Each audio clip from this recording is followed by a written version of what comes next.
by Richard Nixon through much of it. My view is it's wrong for the president to resign. It's wrong for him to be forced out of office.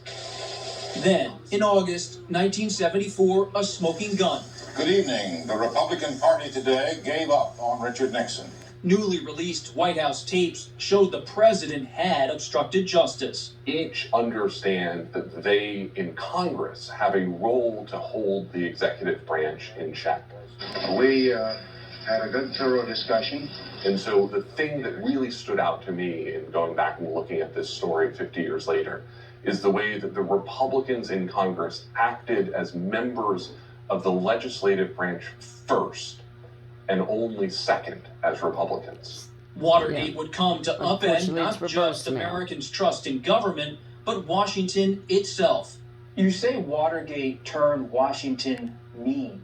Watergate, I think, does turn Washington mean because it in many ways exposes this sort of much more distrusting and antagonistic mindset that we now see permeate so much of our politics. What made the Trump years different than the Nixon years?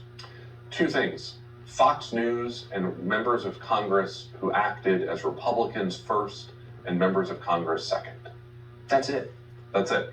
An unconstitutional impeachment charade show. I think if you had Fox News in the 1970s, Richard Nixon would have stepped down from office in January 1977, totally unscathed.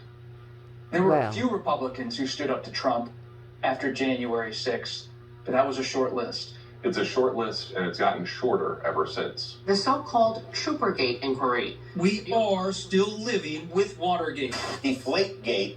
Pizzagate. Scandal after scandal. It is being called, I'm sorry, Sharpiegate.